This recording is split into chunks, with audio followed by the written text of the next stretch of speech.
Good day and welcome back to Scriptures Unlocked. This will be the final presentation in the four-part series on the sons of God and the Nephilim.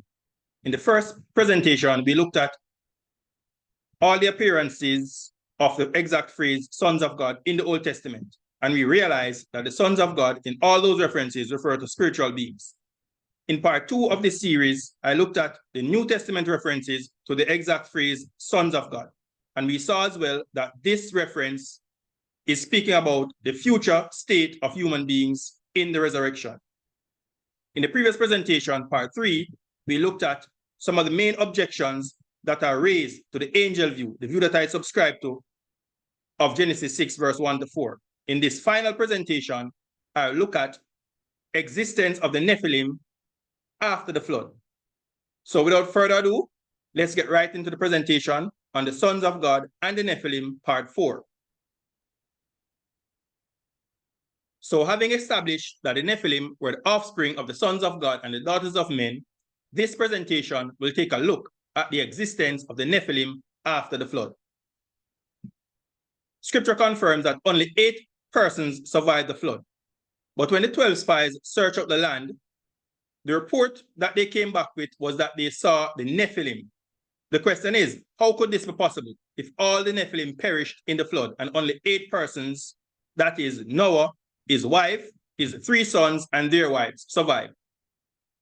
The only way this is possible is because the same thing that happened before the flood also transpired after the flood, which is precisely what is recorded in Genesis chapter 6, verse 4. Notice what we are told. There were giants in the earth in those days. Giants here again is the Hebrew word Nephilim. So there are Nephilim in the earth in those days. And also after that, when the sons of God came in unto the daughters of men, and they bare children to them, the same became mighty men which were of old, men of renown. The phrase in those days is clearly referring to the days before the flood, because Genesis chapter 6 is talking about the events leading up to the flood. And also after that refers to the events that took place after the flood. Therefore, viewers, from as early as Genesis chapter 6, the author clearly revealed that the Nephilim, which is translated as giants in the King James Version, were in the earth before the flood as well as after the flood. So the question then becomes again, how did they come to be on the earth in those days and also after that? The scripture tells us in the next part of the verse, it is when or whenever the sons of God mated with human women and produced offspring. That is how the scripture tells us that the Nephilim were in the earth in those days and also after that. That is clear from the text. Here you are seeing the Hebrew script of Genesis chapter 6, verse 4. There were giants, that word is Nephilim, in the earth in those days. And how did they come to be on the earth in those days? It is when, that's Asher, the sons of God, came in unto the daughters of men, and they bare, meaning they produced offspring to them. So the Nephilim were definitely the offspring of the union between the sons of God and the daughters of men. The Nephilim are also the same as the mighty men, which is the Hebrew word Hagibarim, who became men of renown. So they were famous for their feats. So there is a clear connection between the Nephilim and the mighty men in Genesis 6, verse 4, because they were the offspring of those marriages. Notice the Hebrew script of the word translated as giants. It is Nephil. It occurs only 3 times in the Hebrew scriptures. It is Strong's H 5303, and it is always translated as giant in the King James Version.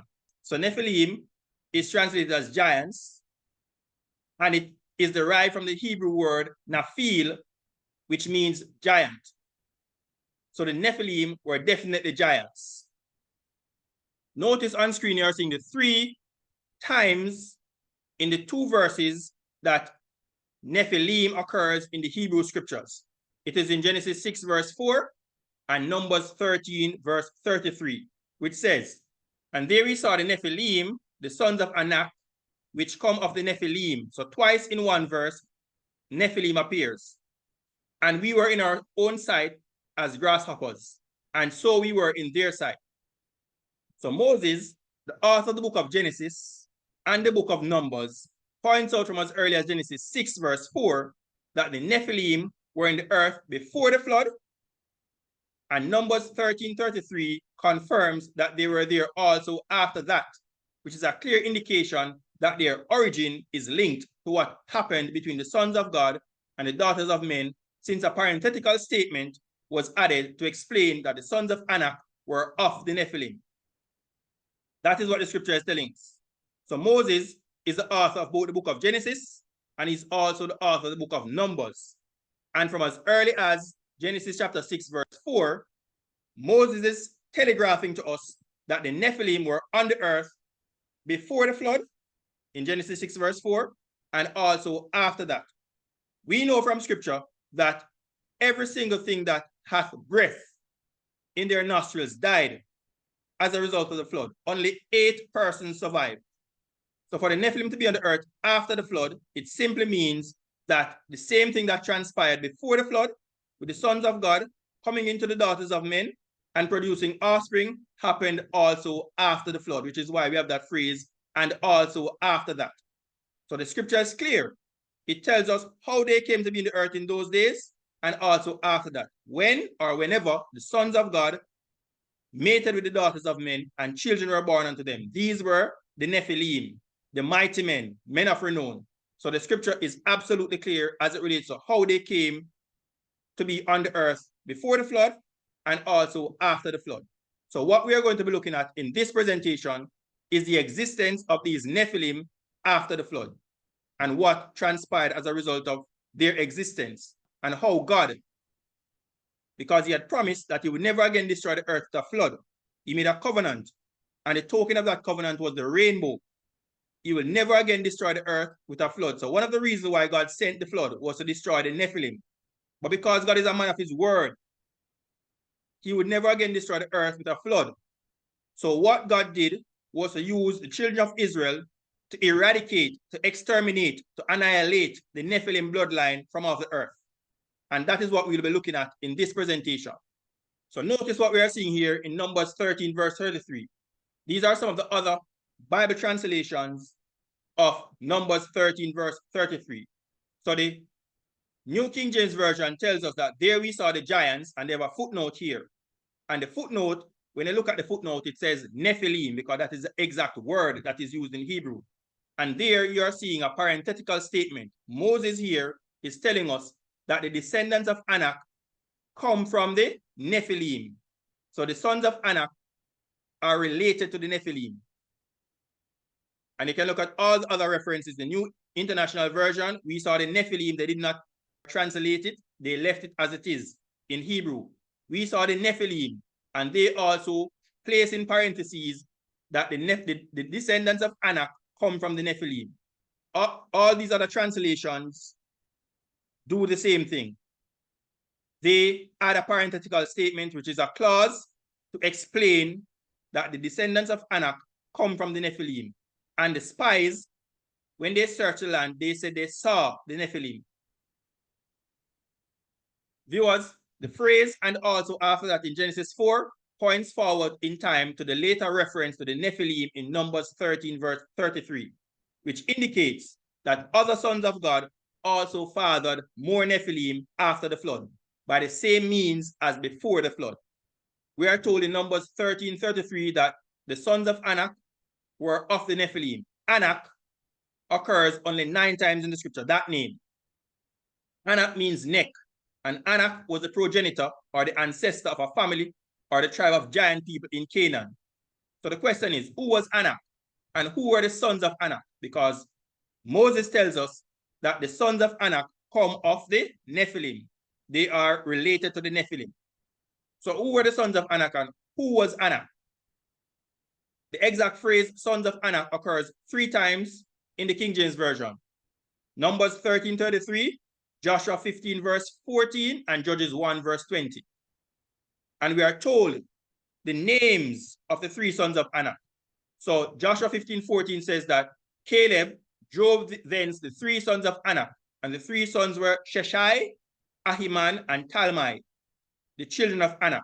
So Anak was the father of the Anakim.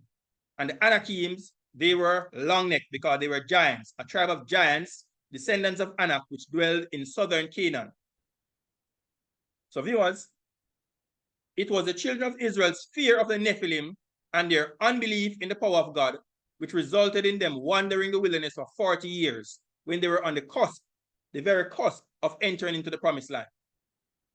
So viewers, what we also need to understand is that interpreting Genesis 6 verse 1 to 4 correctly will set the foundation to better understand what happened during the conquest of Canaan by the Israelites under the leadership of Moses and Joshua, which eradicated the giant clans.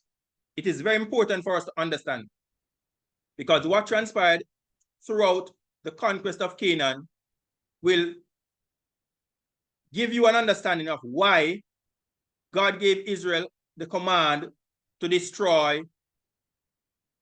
these people groups. God is a God of love. But when the children of Israel came into the promised land, God gave them specific instruction to destroy, to eradicate, to eliminate the Nephilim from the promised land, from the land of Canaan. And that is exactly what the children of Israel went about doing. And there's a reason, because God was getting rid of these Nephilim bloodline from the promised land. He was not wantonly killing the people that lived in the land of Canaan. Obviously, some of these people were killed in battle because they came out in war against the children of Israel. But the specific target of the children of Israel throughout their conquest, especially under Joshua, was to eliminate, to annihilate, to eradicate the Nephilim from the promised land. If you understand that the sons of God were the fathers of the Nephilim, then you'll understand why God was so particular in giving instruction to eliminate these Nephilim from off the earth. So notice what we are told in Numbers 13, when Moses sent the children of Israel to spy out the land of Canaan. And Jehovah spake unto Moses, saying, Send thou men that they may search the land of Canaan, which I give unto the children of Israel. Of every tribe of their father shall ye send a man, every one a ruler among them.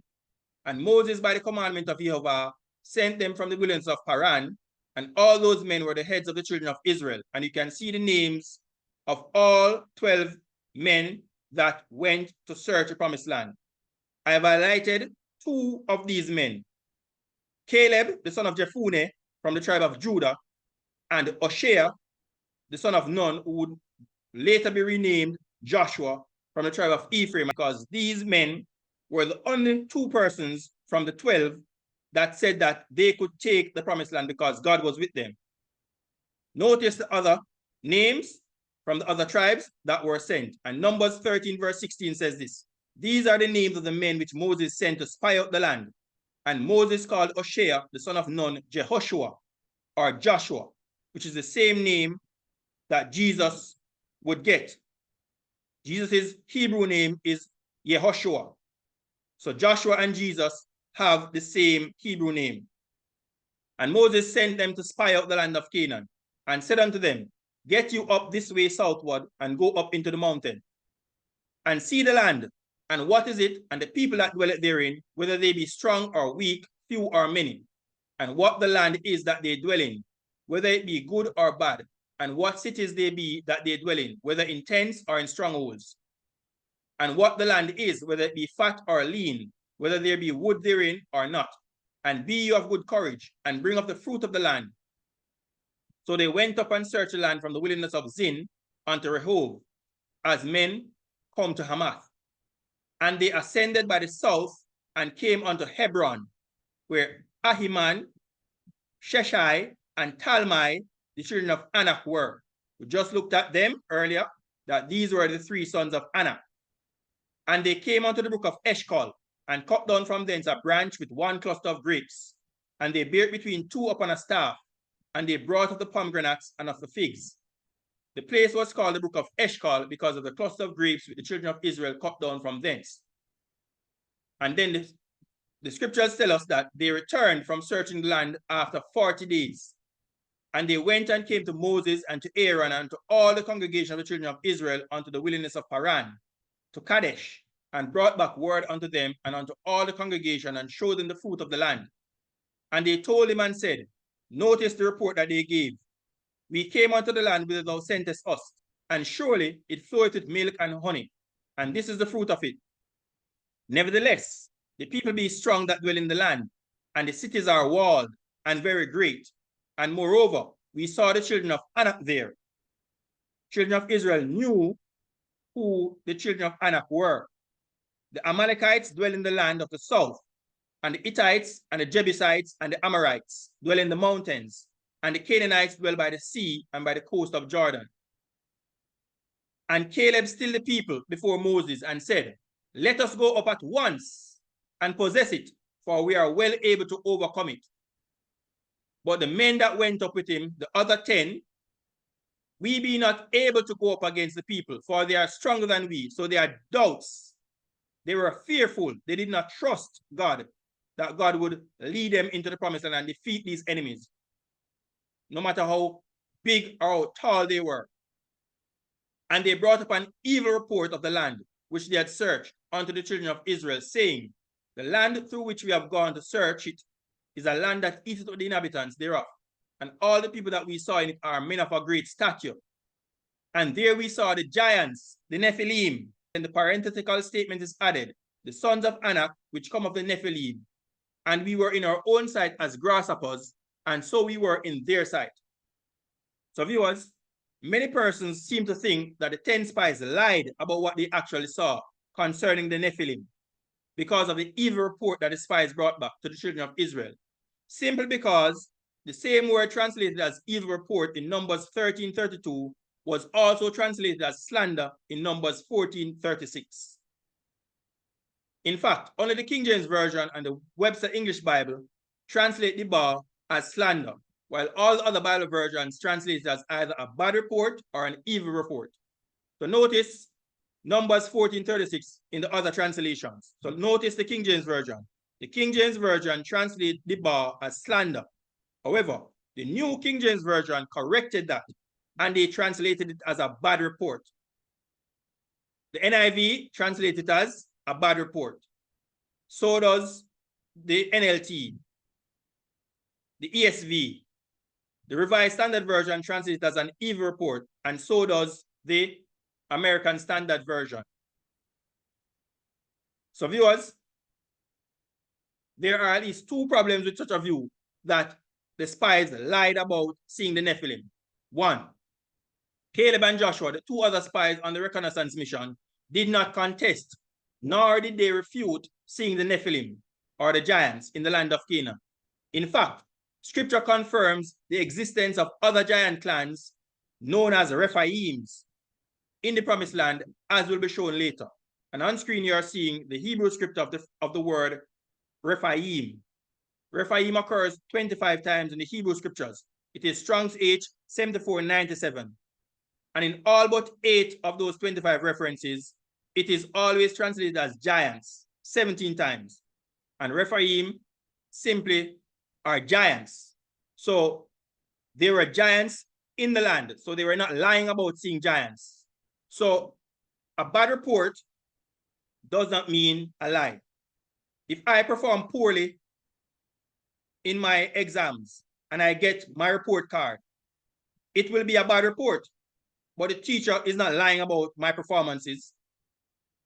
She is giving a true assessment based on the grades that I got.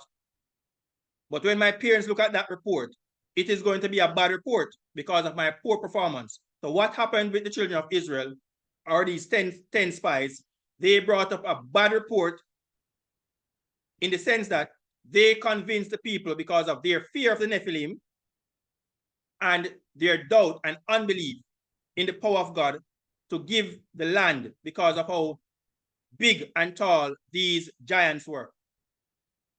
The second thing is that the Hebrew word debar, translated as an evil report in Numbers 13:32, does not always imply or mean a falsehood, but simply a bad report of a particular situation. Here's the word that is translated as a bad report, debar. It occurs 9 times in the Hebrew scriptures. It is Strong's H 1681. It is translated as an evil report 3 times, slander 4 times, infamy twice. It means whispering, defamation, an evil report, or an unfavorable saying. So viewers, to prove that the bar doesn't always mean a lie or a slander, this can be proven by looking at Genesis 37 verse 2, because the same word debar, Strong's H 1681, was used of Joseph's report to his father Jacob about his brothers, as can be seen below. Notice what we are told in Genesis 37 verse 2. Joseph, being 17 years old, was feeding the flock with his brethren, and the lad was with the sons of Bilhah and with the sons of Zilpah, his father's wives. And Joseph brought unto his father their evil report. That's the bar. Joseph did not tell any lies on his brothers. He simply told Jacob the truth about their bad behavior. Therefore, the 10 spies assessment was only considered to be an evil report because of their fear and unbelief, as well as the fact that they succeeded in discouraging the children of Israel from entering the promised land. And this takes us now to Numbers 14, which outlines the result of the 10 spies' evil report and its consequence. So Numbers 13 ends by saying that they saw the sons of Anak, which come of the Nephilim. And notice the result of their evil report. Numbers 14 verse 1, the very next chapter. The people rebelled, and all the congregation lifted up their voice and cried, and the people wept that night. And all the children of Israel murmured against Moses and against Aaron.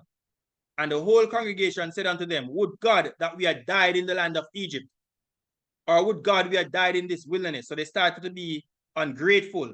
Their ingratitude came to the fore because of what they heard. And the people saying that we are not able to take the land because of the Nephilim. And notice what they go on to say. And wherefore hath Jehovah brought us unto this land to fall by the sword, that our wives and our children should be a prey. Were it not better for us to return into Egypt? So that is what they were saying. So they blamed God, and they murmured against Moses and Aaron, the leader of the people. And notice what they said. And they said one to another, let us make a captain, and let us return into Egypt. Then Moses and Aaron fell on their faces before all the assembly of the congregation of the children of Israel. And Joshua the son of Nun, and Caleb the son of Jephunneh, 2 of the spies among the 12, which were of them that searched the land, rent their clothes. And they spake unto all the company of the children of Israel, saying, the land which we passed through to search it is an exceeding good land. Notice their faith in God. If Jehovah delight in us, then he will bring us into this land and give it to us, a land which floweth with milk and honey. Only rebel not ye against Jehovah, neither fear ye the people of the land. So you see, it was about fear.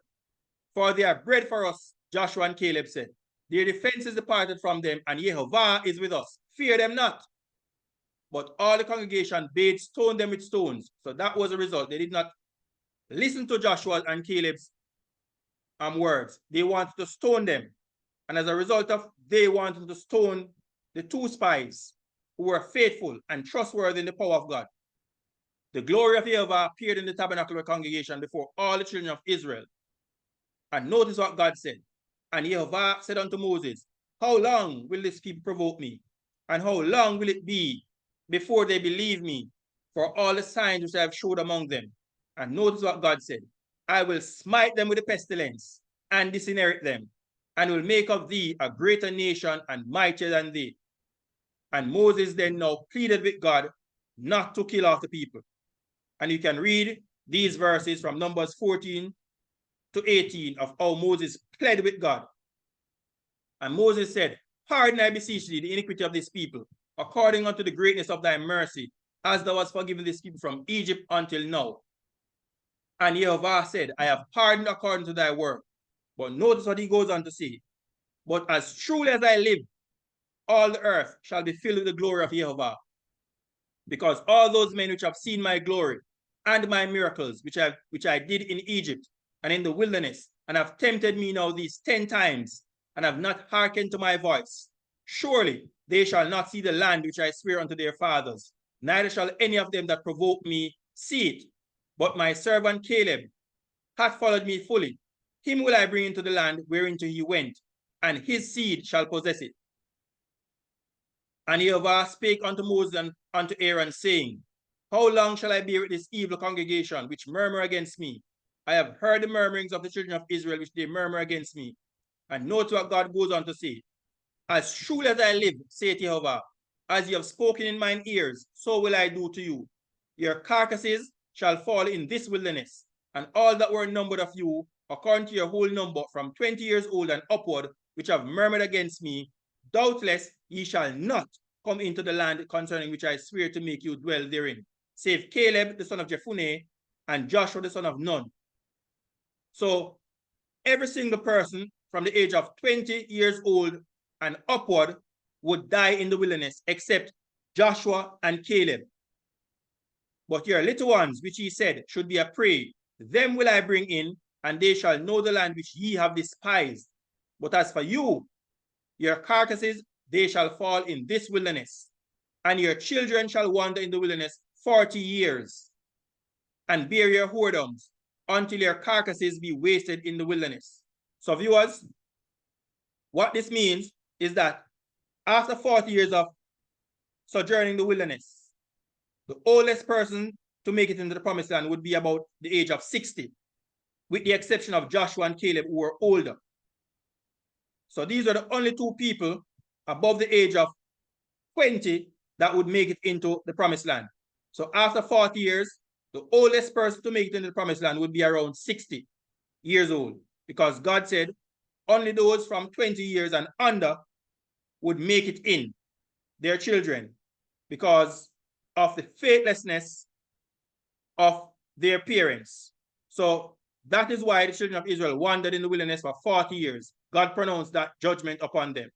He goes on to say, after the number of the days in which ye search the land, even 40 days, each day for a year, shall ye bear your iniquities, even 40 years. So that is why they spent 40 years wandering the wilderness, because the 12 spies spent 40 days searching the land. And this is where we get the day-year principle, where a day is equivalent to a year, prophetically speaking, because God was now prophesying that he was going to make them wander 40 years in the wilderness, because the spies spent 40 days searching the land, each day for a year.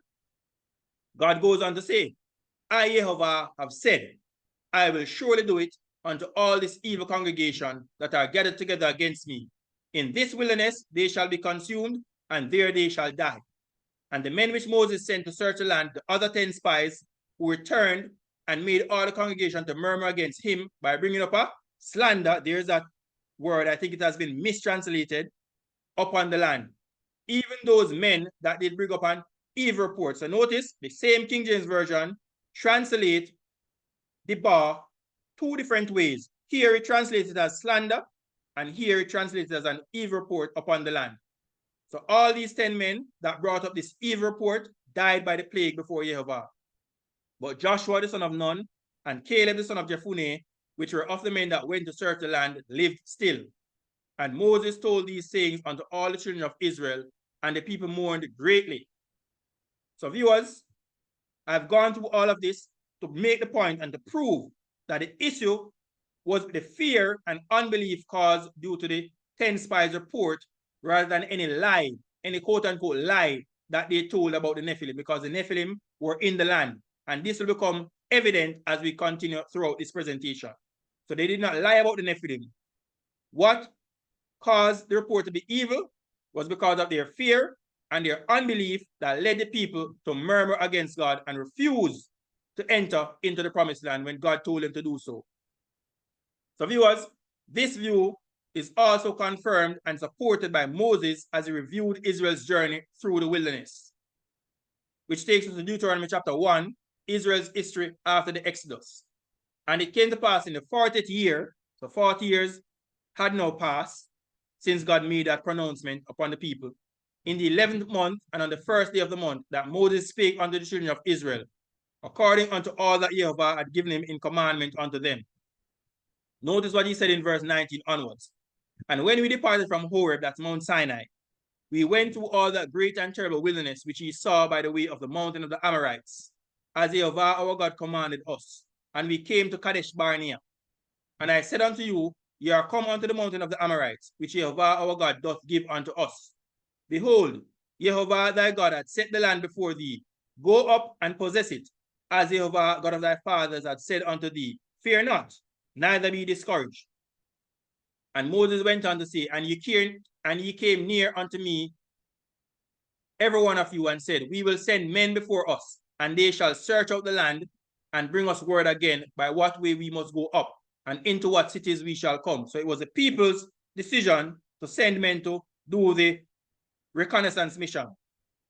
And the saying pleased me, Moses said, well, and I took 12 men of you, one of a tribe, and they turned and went up into the mountain and came unto the valley of Eshcol and searched it out. And they took of the fruit of the land in their hands and brought it down unto us and brought us word again and said, it is a good land which Jehovah our God doth give us. Notwithstanding, ye would not go up, but rebelled against the commandment of Jehovah your God. And you murmured in your tents and said, because Jehovah hated us, he hath brought us forth out of the land of Egypt to deliver us into the hand of the Amorites to destroy us. And you said, whither shall we go up? Our brethren have discouraged our heart. So that is what they said, saying, the people is greater and taller than we.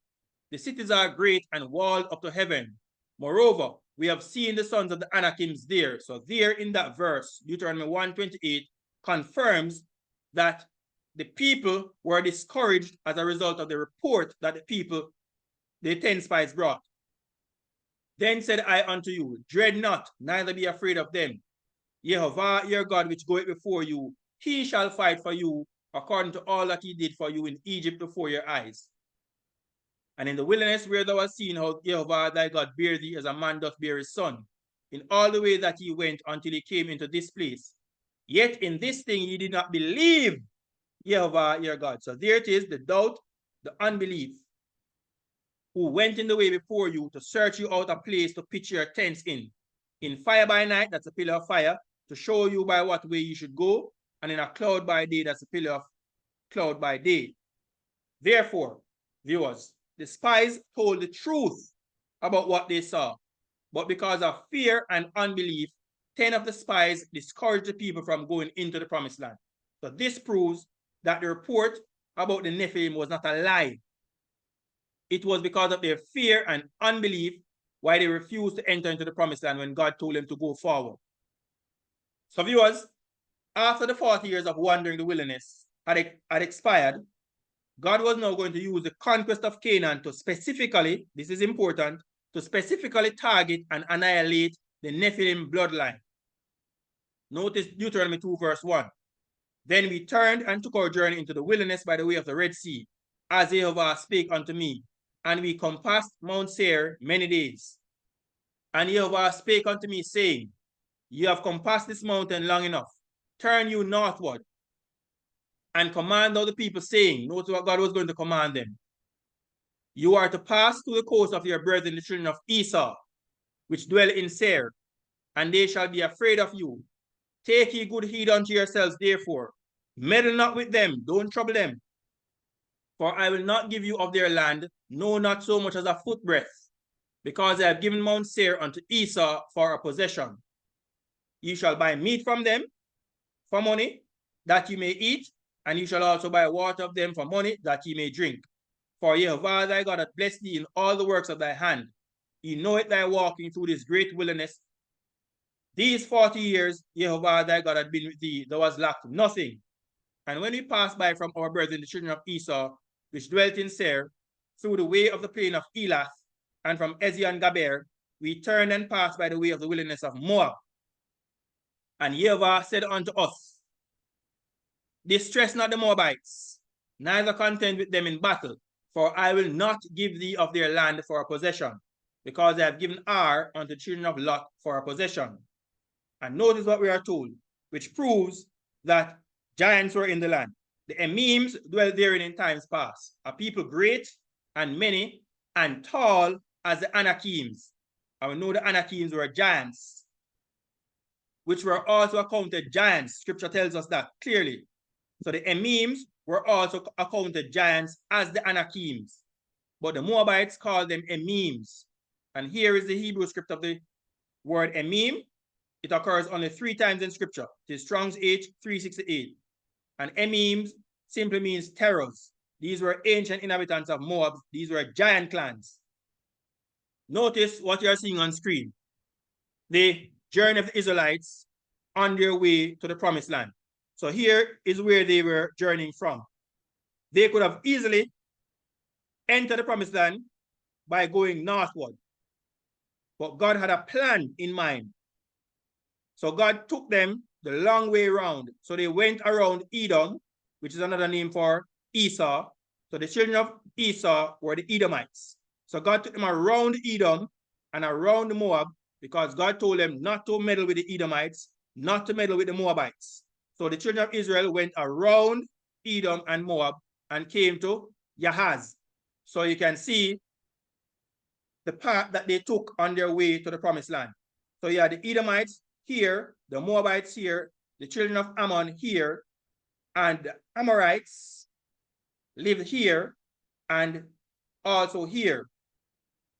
Sihon, king of Heshbon, who was an Amorite, dwelt here, and Og, king of Bashan, dwelt here. These were Amorite kings.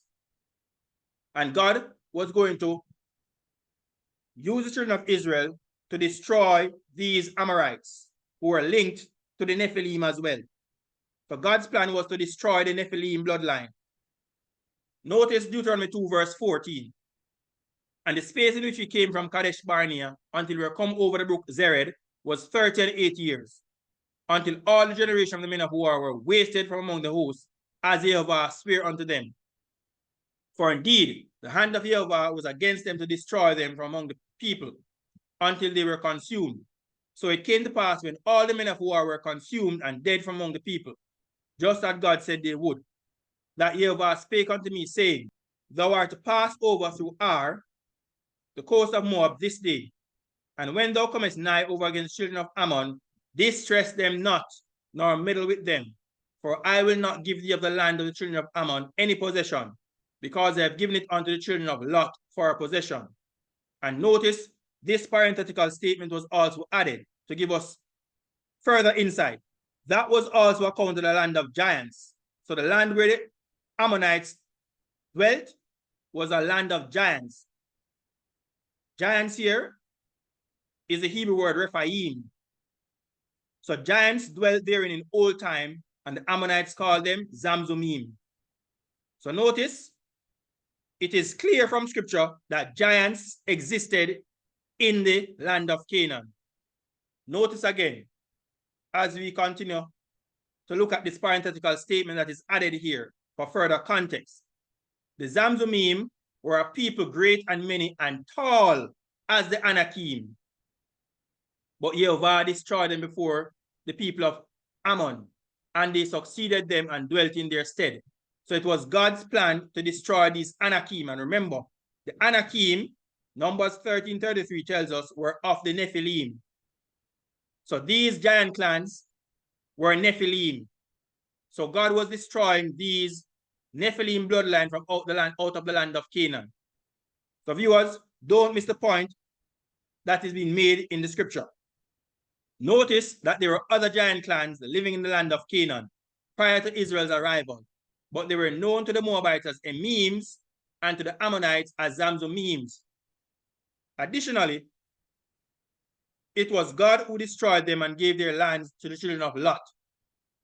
Interestingly enough, these giants were as tall as the Anakims, who themselves were linked to the Nephilim, according to Numbers 13:33. So you can see that the focus of Israel's conquest was to destroy, to annihilate, to eradicate, and to eliminate the Nephilim from out of the land of Canaan. That was the plan, because they were the offspring of the sons of God and the daughters of men. So that is what was happening. And as we go through the scriptures, we will realize that it will become clearer that that was the plan that God had in mind. And it was using the children of Israel to eliminate the Nephilim bloodline from off the earth. Viewers, as shown earlier on the map, Israel could have entered the land of Canaan from the south But God intentionally led them around Edom and Moab because he wanted to eradicate the Amorites, which was the last vestiges of the Nephilim bloodline in the Transjordan region. And the Transjordan region is simply land east of Jordan. Notice what God told the children of Israel. Rise ye up, take your journey, and pass over the river Arnon. Behold, I have given into thine hand Sihon, the Amorite, king of Heshbon, and his land. Begin to possess it and contend with him in battle. So whereas God told the children of Israel, don't mess with the Moabites, don't mess with the Edomites, don't mess with the Ammonites, God told Israel to contend with the Amorites.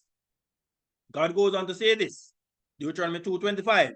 This day will I begin to put the dread of thee and the fear of thee upon the nations that are under the whole heaven, who shall hear the report of thee and shall tremble and be in anguish because of thee. And Moses now tells us what he did. And I sent messengers out of the wilderness of Kedemoth unto Sihon, king of Heshbon, with words of peace, saying, let me pass through thy land. I will go along by the king's highway, or the highway. I will neither turn unto the right hand nor to the left. Thou shalt sell me meat for money, that I may eat, and give me water for money, that I may drink. Only I will pass through on my feet. And he adds a statement here, parenthetical statement, as the children of Esau which dwelt in Seir, and the Moabites which dwelt in Ar did unto me, until I shall pass over Jordan into the land which Jehovah our God giveth us. So notice here on screen this map. So this white dotted line you are seeing is Israel's journey upward. So they passed through the coast of Moab, past Ar, crossed the river Arnon, and then they went up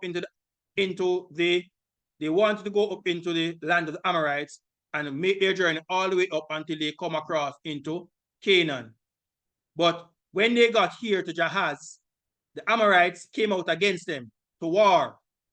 Because remember, Moses said he sent word of peace. But notice what we are told in scripture. But Sihon, king of Heshbon, would not let us pass by him. For Jehovah thy God hardened his spirit and made his heart obstinate, that he might deliver him into thy hand, as appeareth this day. So clearly, God was picking a war with the Amorites, because his plan was to get rid of the Amorites, who were descendants of the Nephilim. And Jehovah said unto me, behold, I have begun to give Sihon and his land before thee. Begin to possess, that thou mayest inherit his land. Then Sihon came out against us, he and all his people, to fight at Jahaz, where I showed you on the map earlier. And Jehovah our God delivered him before us. And we smote him and his sons and all his people. And we took all the cities at that time and utterly destroyed the men. I want to pay keen attention to this Hebrew word, Strong's H 2763, the Hebrew word Kharam. It means to utterly destroy, to devote to destruction, to annihilate, to exterminate. So when the children of Israel met Sihon, the king of Heshbon, an Amorite, the Bible tells us clearly that they smote him, his sons, and all his people. And notice what it goes on to say.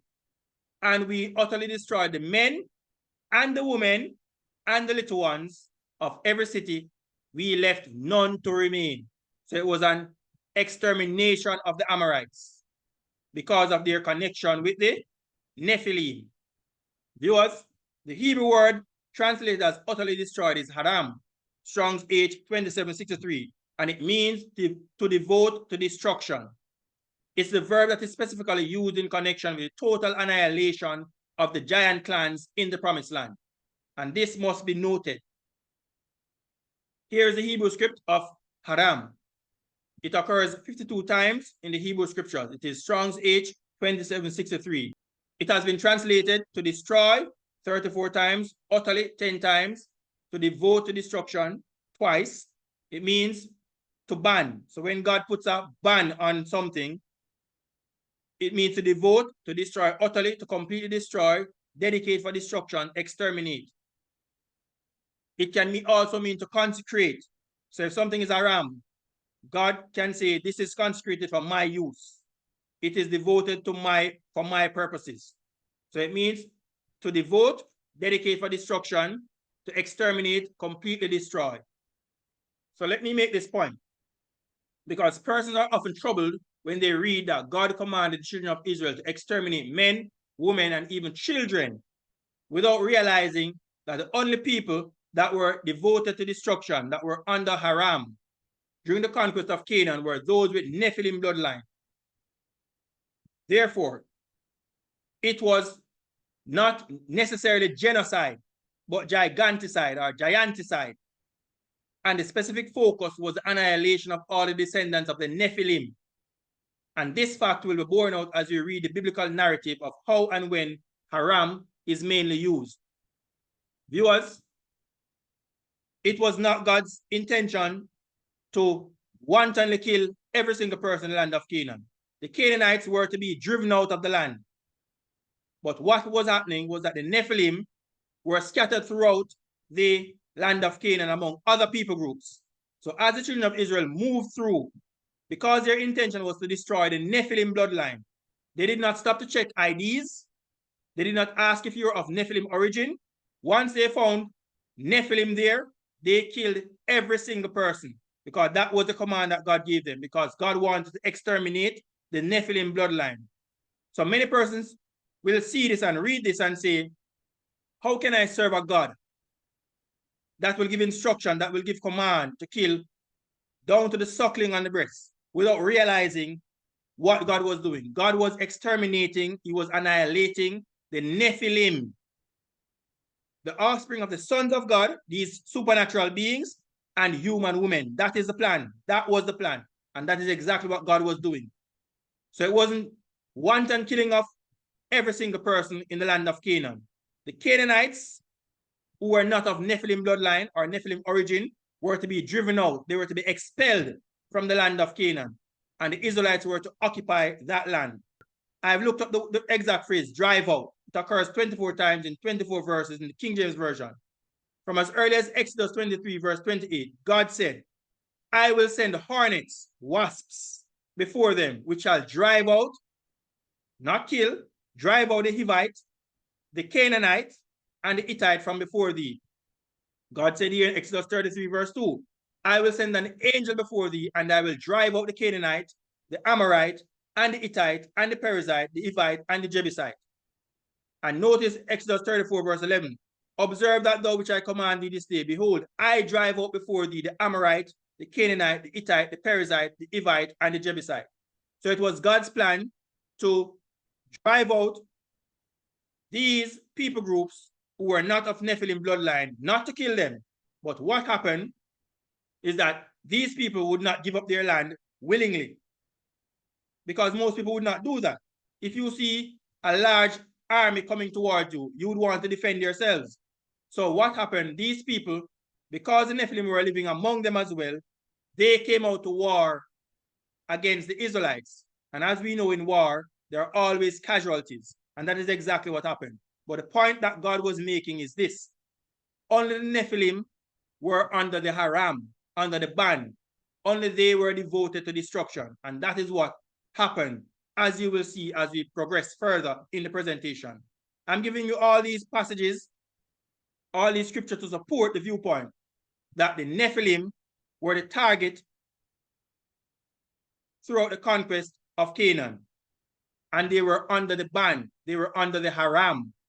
They were devoted to destruction. Notice Deuteronomy 3, verse 1. Then we turned and went up the way to Bashan, and Og, the king of Bashan, came out against us, he and all his people, to battle at Edrei. So they would not give up their land willingly, and I wouldn't too. And notice what happened. And Jehovah said unto me, fear him not, for I will deliver him and all his people and his land into thy hand. And thou shalt do unto him as thou didst unto Sihon, king of the Amorites, which dwelt at Heshbon. So Jehovah our God delivered into our hands Og, also the king of Bashan, and all his people, and we smote him until none was left to him remaining. He was of the Nephilim bloodline, and the children of Israel destroyed him and his people, and they left none to remain. And we took all the cities at that time, and there was not a city which we took not from thence. 60 cities, 60 cities, all the region of Argob, the kingdom of Og in Bashan. And we utterly destroyed them. That's the word Kharam, as we did unto Sihon, the king of Heshbon, utterly destroying, the same word Kharam, the men, women, and children of every city. But all the cattle and the spoil of the cities we took for a prey to ourselves. And we took at that time out of the hand of the two kings of the Amorites, that's Sihon and Og, the land that was on this side Jordan, from the river Arnon unto the Mount Hermon. And notice what we are told in Deuteronomy 3, verse 11. For only Og, king of Bashan, remained of the remnant of giants. He was a Rephaim. He was a Nephilim. And notice what we are told about his bed. And his bedstead was a bedstead of iron. Is it not in Rabbah of the children of Ammon? 9 cubits was the length thereof, and 4 cubits the breadth of it, after the cubit of a man. 1 cubit, viewers, is equal to 18 inches, or 1.5 feet. Therefore, 9 cubits is equal to 13.5 feet. So notice, Og was a giant, and his bed was said to be 13.5 feet long. He may not be that tall, but he was close to that. So Og was a giant. The Bible tells us here that Og, king of Bashan, remained of the remnant of the giants. And notice verse 12. And this land which we possessed at that time from Aroer, which is by the river Arnon, and half of Mount Gilead, and the cities thereof gave I unto the Reubenites and to the Gadites.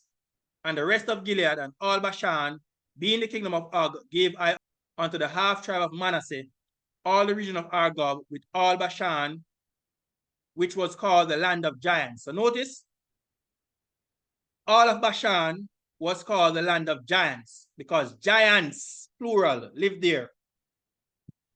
So viewers, notice that the scriptures state that Og was the last of the giants in the Transjordan region. And like Sihon, he and his people were specifically targeted by the Israelites at God's command for complete annihilation. So I'm making the point that the children of Israel, the 10 spies, did not, and I repeat, they did not lie about seeing Nephilim in the land, because we just read that Og was a giant. He was the last of the giants in the Transjordan region. His bedstead, his bed or his couch was 13.5 feet long. Why would you need to have a bed so long or so big if you were not a giant? So that is precisely why I'm saying that the conquest of Canaan specifically targeted the Nephilim bloodline. And that is why it is proof positive that the sons of God were spiritual beings and they fathered these offspring that the scripture calls Nephilim. God destroyed them with the flood, but the same thing happened after the flood, which produced other Nephilim. And because God cannot lie, he said that he will never again destroy the earth with a flood. God used another method, the children of Israel, to destroy, to annihilate the Nephilim from off the earth. So that is what the scripture says. So let us continue to dissect and to delve deeper into how God went about destroying these Nephilim from off the earth. So here, again, you are seeing a map before Israel took over the land of the Amorites. So again, I said, Israel could have easily gone from here to here in the land of Canaan, but God took them the long way around. Edom, Moab, they didn't mess with the Ammonites. They contended with Sihon, king of the Amorites here. They destroyed him and all his people and took over this area. Then they moved up, crossed the Jabbok River, and contended with Og, king of Bashan. And they destroyed him and they left none alive, because these Amorites were of Nephilim origin as well. And God totally annihilated them using the children of Israel. So after they were conquered, this is how the map looked of the Transjordan region. Edom kept their land, Moab kept their land, the Ammonites kept their land. But the land of the Amorites became Israelite territory. So that is what the scripture says, and that is exactly what happened. The target for extermination was the Nephilim bloodline. So viewers, on their journey to the land of Canaan, the Israelites did not meddle with the Edomites, Moabites, and Ammonites, as God instructed them, but they contended and conquered the Amorites, who were living in the Transjordan region, and possessed their lands as seen on the map. So notice what I showed earlier, all of this land were the land of the Amorites. But after they conquered it, Moses divided the land and he gave the Reubenites this area, he gave the Gadites this area, and the half tribe of Manasseh this area, the land of Bashan. Notice as well that the prophet Amos also stated that it was God who destroyed the Amorites. Notice what we are told.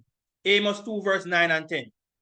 God is speaking, yet destroyed I the Amorite before them, whose height was like the height of the cedars. So the Amorites were giants. They were Rephaim, they were Nephilim, and he was strong as the oaks. Yet I destroyed his fruit from above and his roots from beneath. Also I brought you up from the land of Egypt and led you 40 years through the wilderness to possess the land of the Amorite, which we just looked at.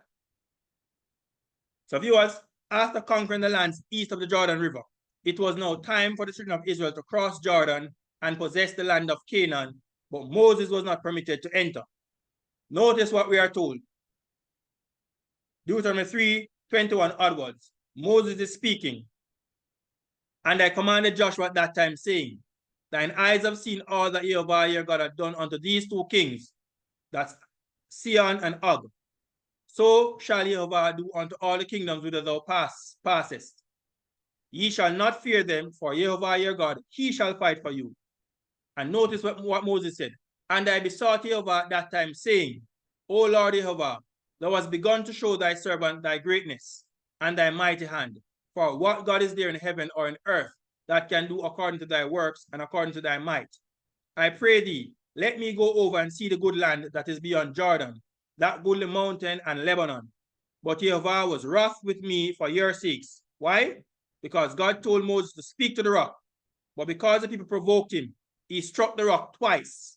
And God said, as a result of this, you shall not enter into the promised land. So that's why Moses is now saying to them, but Jehovah was wroth with me for your sakes, and would not hear me. And Jehovah said unto me, let it suffice thee.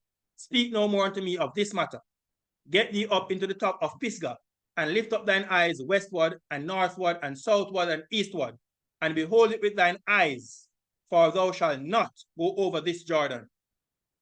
But charge Joshua, and encourage him, and strengthen him, for he shall go over before this people, and he shall cause them to inherit the land which thou shalt see. So Moses was instructed by God to prepare Joshua to take over the leadership of the nation, because he would die without ever setting foot in the land of Canaan, which takes us now to the last chapter of Deuteronomy, which speaks about the death of Moses. And Moses went up from the plains of Moab onto the mountain of Nebo, to the top of Pisgah, that is over against Jericho. And Jehovah showed him all the land of Gilead unto Dan, and all Naphtali, and the land of Ephraim and Manasseh, and all the land of Judah unto the utmost sea, and the south, and the plain of the valley of Jericho, the city of palm trees unto Zoar. And Jehovah said unto him, this is the land which I swear unto Abraham, unto Isaac, and unto Jacob, saying, I will give it unto thy seed. I have caused thee to see it with thine eyes, but thou shalt not go over thither. So Moses, the servant of Jehovah, died there in the land of Moab, according to the word of Jehovah. And this now takes us to the book of Joshua, which outlines Israel's military campaign, which specifically targeted the Nephilim for its extinction. Notice Joshua 1, verse 1 onwards. Now after the death of Moses, the servant of Jehovah, Jehovah spake unto Joshua, the son of Nun, Moses' minister, saying, Moses my servant is dead.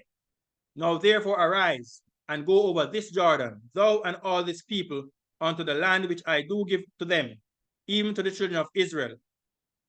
Every place that the sole of your foot shall tread upon, that have I given unto you, as I said unto Moses, from the wilderness and this Lebanon, even unto the great river, the river Euphrates, all the land of the Hittites, and unto the great sea, toward the going down of the sun, shall be your coast. There shall not any man be able to stand before thee all the days of thy life. As I was with Moses, so I will be with thee. I will not fail thee, nor forsake thee. Be strong and of a good courage, for unto this people shalt thou divide for an inheritance the land which I swear unto their fathers to give them.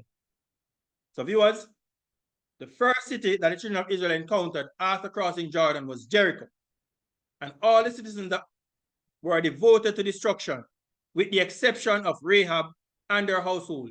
But the city's wealth were to be consecrated unto God. So this is another meaning of the word Kharam. It means to devote to destruction, and it can also mean to consecrate for God's purposes. Notice Joshua 6 verse 17 onwards. God told the people, and the city shall be accursed. It shall be under the ban, even it and all that are therein to Jehovah. Notice accursed here is Strong's H2763, a word similar to haram. It's harem. Everything in that city was to be accursed. It was under the ban. It was placed for destruction.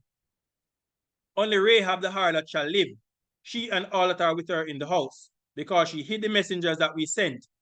But notice what God said in verse 19. But all the silver and gold and vessels of brass and iron are consecrated unto Jehovah. They shall come into the treasury of Jehovah. And they utterly destroyed all that was in the city, both man and woman, young and old, and ox, and sheep and ass, with the edge of the sword. So in this case, down to the animals were not spared. They were utterly destroyed. Here, Hebrew word is haram. So God placed Jericho under the ban. They were placed under haram. They were devoted for destruction. Israel's conquest of Canaan under Joshua's leadership mainly focused on the areas where the Anakim, who were of the Nephilim, lived, based on the earlier report of the spies. And just to refresh your memory, this is what the spies came back and said. Nevertheless, Numbers 13, 28 and 29. Nevertheless, the people be strong that dwell in the land, and the cities are walled and very great. And moreover, we saw the children of Anak there. And notice the place that they went and searched. The Amalekites dwell in the land of the south. And the Hittites and the Jebusites and the Amorites dwell in the mountains to the north. The Canaanites dwell by the sea and by the coast of Jordan. So Israel's conquest would have two campaigns, the southern campaign and the northern campaign, targeting these areas specifically where they saw the Anakim. So viewers, other individuals were certainly killed because they were living among the Anakim and naturally became collateral damage in the war. Since Israelites' sole intention when they came to a city that was considered to be haram was to eradicate Nephilim population and leave no Anakim alive, as can be seen in Joshua chapter 10, which used the phrase, he left none remaining, a total of 6 times to describe Israel's modus operandi in these areas, targeting the Anakim. Notice what we are told. Joshua chapter 10. This is Joshua's conquest of the hill country of Judah. Judah is in the south of the land of Israel. Joshua 10:28. And that day Joshua took Makkedah and smote him with the edge of the sword. He utterly destroyed, that's haram, them, and all the souls that were therein. He let none remain. Then Joshua passed from Makkedah and all Israel with him unto Libnah, and fought against Libnah. He smote him with the edge of the sword, and all the souls that were therein. He let none remain in it. So I want to focus in this section on the phrase, he let none remain, or he left none remaining. And Joshua then passed from Libnah, and all Israel with him unto Lachish, and encamped against it, and fought against it. And he smote him with the edge of the sword, and all the souls that were therein. And Joshua smote him, that's Kharam, king of Gezer, and his people, until he had left him none remaining, because they were under the ban. So this is Joshua's southern campaign. He moved from Gilgal to help the Gibeonites. Then he moved to Makkedah. Then he went to Libnah. Then he came to Lachish. Then he went on to Eglon, which we'll read about not too long from now. Then he came to Hebron, which is a very important city, as we'll discuss later. Then he came to Debir. So this was Joshua's conquest of Canaan in the southern campaign. And from Lachish, Joshua passed on to Eglon, and all Israel with him, and they encamped against it and fought against it. It says here, he utterly destroyed it. That's the word Kharam. And then he moved from Eglon and came to Hebron, and he smote it with the edge of the sword. All the souls that were therein, he left none remaining, but destroyed it utterly, all the souls that were therein. And then Joshua returned, and all Israel with him to Debir, and fought against it. He took it, and all the cities thereof, they smote them with the edge of the sword, and utterly destroyed, that's Kharam, all the souls that were therein, he left none remaining. So notice now verse 40 of Joshua 10. So Joshua smote all the country of the hills and of the south, because this was a southern campaign, and of the vale, and of the springs, and all their kings. He left none remaining, but utterly destroyed all that breathed, because they were under the Kharam, the ban. They were devoted for destruction, as Jehovah, God of Israel, commanded. So it was a command of God that they left none of these people alive. So after his military campaign in the south, Joshua then turned his attention to the hill country of Israel in the north. And it came to pass in Joshua 11, when Jabin, king of Azor, had heard those things, that he sent to Jobab, king of Madon, and to the king of Shimron, and to the king of Akshaph, and to the kings that were on the north of the mountains. So now we are focusing on the northern campaign, and of the plains south of Kinneroth, and in the valley and in the borders of Dor on the west. And notice these people groups again. And to the Canaanite on the east and on the west, and to the Amorite and the Hittite and the Perizzite and the Jebusite in the mountains, and to the Hivite under Hermon in the land of Mizpeh. Note again, viewers, that these are the same people and the area that the spies reported seeing the Anakim in Numbers 13, 28, 29. So they were now going specifically in these areas to target the Anakim, because that was the focus of Joshua's conquest of the land of Canaan. The Canaanites, who were not Nephilim, were to be driven out of the land. But the Anakim, anywhere the Anakim were to be placed under the Kharam. Everyone was supposed to be destroyed utterly. They were to be exterminated, because clearly they would have intermarried and produced other offspring. And the target was the Nephilim bloodline. Israel was to exterminate the Nephilim from off the earth. Notice Joshua 11, verse 4 to 8. And they went out, they and all their hosts with them, much people, even as the sand that is upon the sea. So these kings came together to fight against Israel. And Jehovah said unto Joshua, be not afraid because of them, for tomorrow about this time will I deliver them up, all slain before Israel. So Joshua came, and all the people of war with him, against them by the waters of Merom suddenly, and they fell upon them. And Jehovah delivered them into the hand of Israel, who smote them and chased them unto the great Zidon, unto Misrephoth Maim, and unto the valley of Mizpeh eastward, and they smote them until they left them none remaining. Viewers, the killing may seem wanton to us, but this was holy war against the Nephilim, or the Anakim, as stated in Joshua 11, verse 21 to 23. Again, viewers, other persons were certainly killed, but the areas under Kharam were targeted specifically to annihilate the Nephilim. The focus of the conquest narrative was Israel's elimination of the Nephilim bloodline. And as we have seen, the Anakim were scattered throughout and living among other people groups in the land of Canaan. The Israelites were to drive out the Canaanites from the land, but they came out to fight against them. And as I've said earlier, there are always casualties in war. Joshua 11, verse 21 to 23 makes it absolutely clear that the focus of Israel's conquest was the Anakim. And at that time came Joshua and cut off the Anakims from the mountains, from Hebron, from Debir, from Anab, and from all the mountains of Judah, that's a southern campaign, and from all the mountains of Israel, that's a northern campaign. Joshua destroyed them utterly, that's the word Aram, with their cities. there was none of the Anakims left in the land of the children of Israel. And notice what we are told here. Only in Gaza, in Gath, and in Ashdod they remained. And these became Philistine cities. So Joshua took the whole land. And Joshua gave it for an inheritance unto Israel according to their divisions by their tribes. And the land rested from war. So after they killed out all the Anakims, their campaign to conquer the land of Canaan came to an end.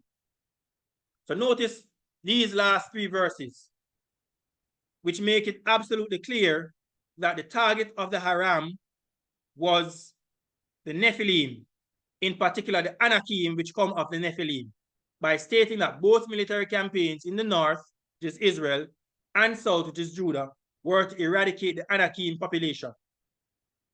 Additionally, Joshua 11:22 was clearly added to set the stage for the future annihilation of the Nephilim by David and his mighty men in their wars against the Philistines. So that was Joshua setting the stage and telling us that the only Anakim that were left in the land were in the Philistine cities. And you can only just cast your mind to the battle that David had against Goliath, who was a giant. He was an Anakim. And David and his mighty men destroyed these Anakim when David came on the scene. So the point I'm making here is that the scripture is telling us that the purpose of Israel's conquest of the land of Canaan was to inherit the land that God had promised Abraham, Isaac, and Jacob.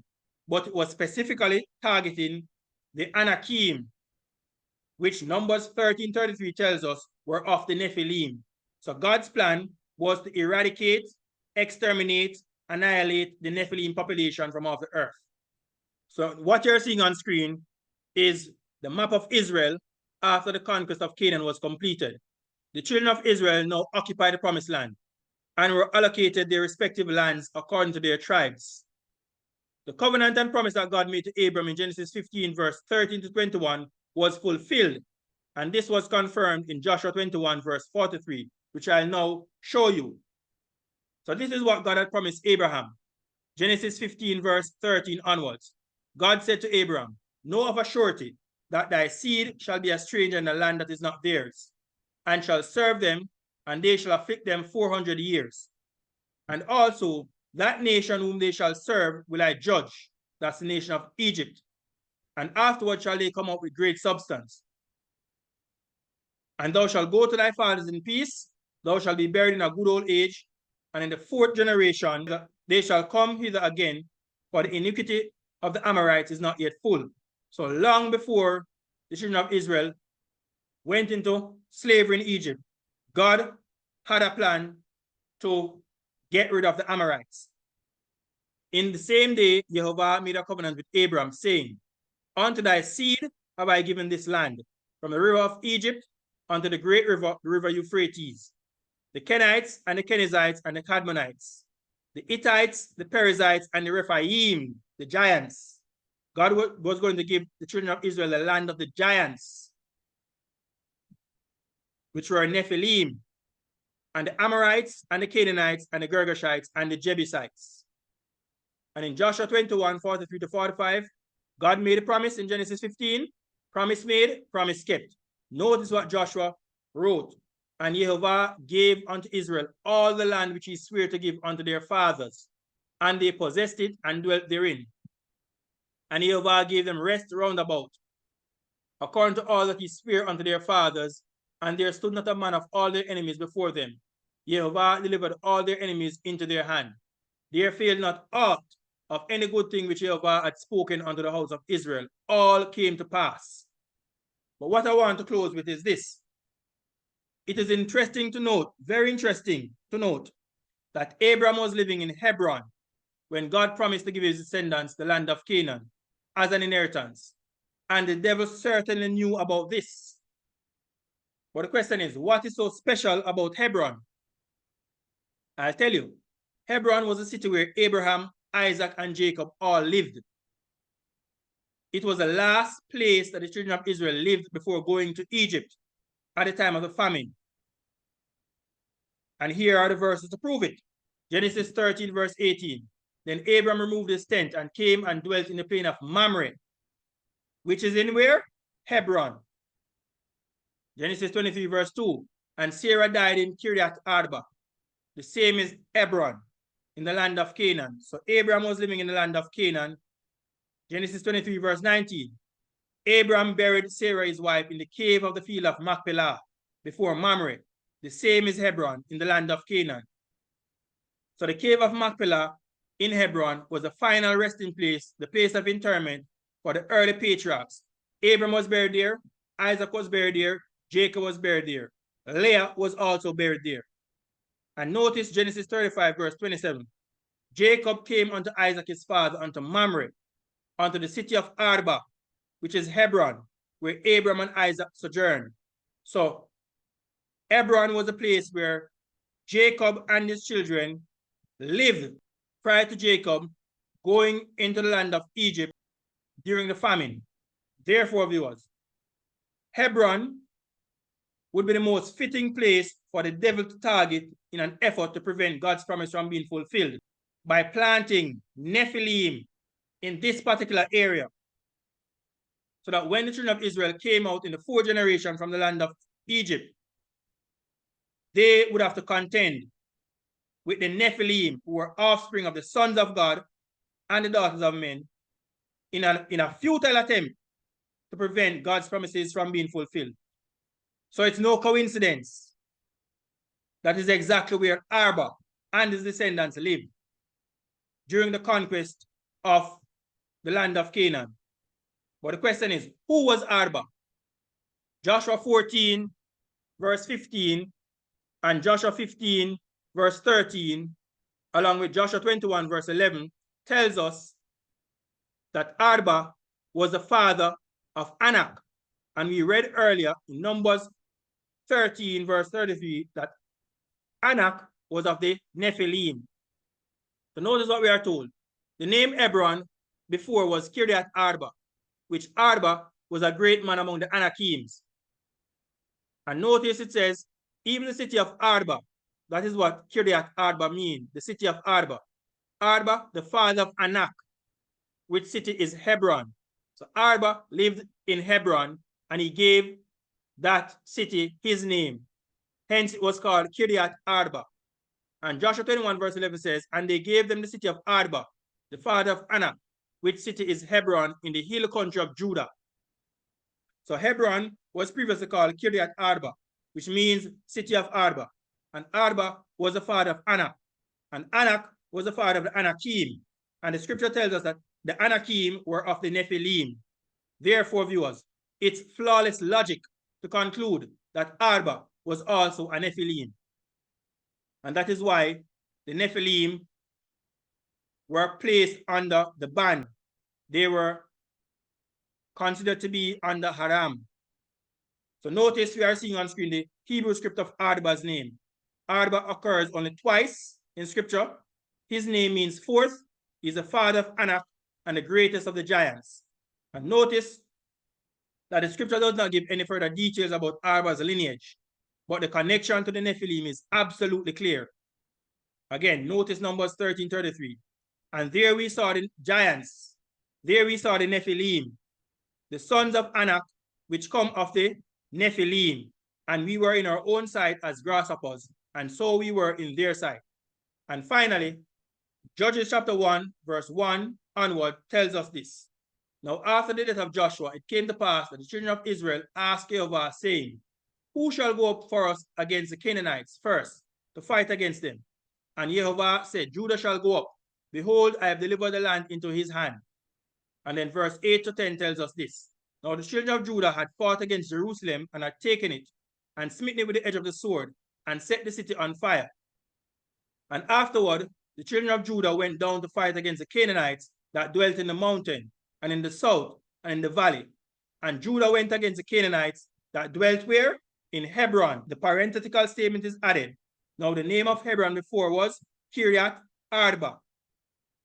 And Judah slew Sheshai and Ahiman, and Telmai. And who were these men? They were the 3 sons of Anak, who were of the Nephilim. So viewers, this brings us to the end of this mini-series on the sons of God and the Nephilim. And what we have seen is that the Nephilim were clearly the offspring of the sons of God and the daughters of men. They were placed under Kharam, meaning they were devoted for destruction. They were slated for extermination, for annihilation, for eradication from off the face of the earth. God used the children of Israel during the conquest of Canaan to specifically target these areas where the Anakim were living. Other persons were certainly killed throughout the battle because, as I said earlier, they were not checking IDs. They did not ask if you were of Nephilim origin or not. Once the Anakim were there, these people were utterly destroyed because the aim was to totally annihilate the Nephilim bloodline of the earth. So that is what the scripture says.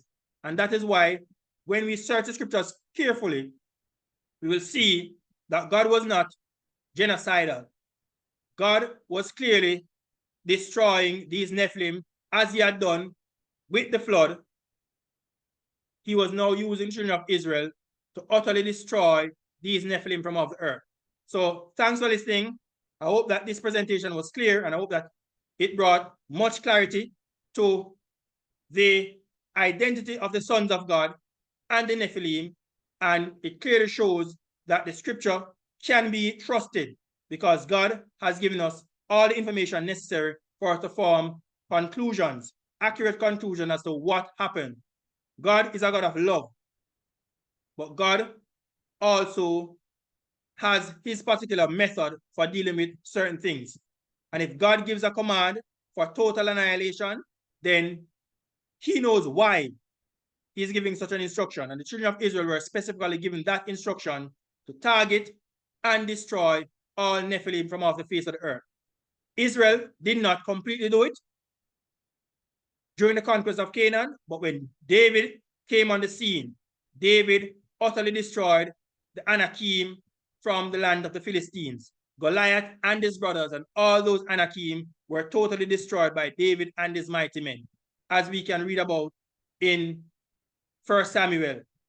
So thanks for listening, thanks for watching, and may God continue to bless us as we continue to study his words to prove all things. Have yourselves a great day.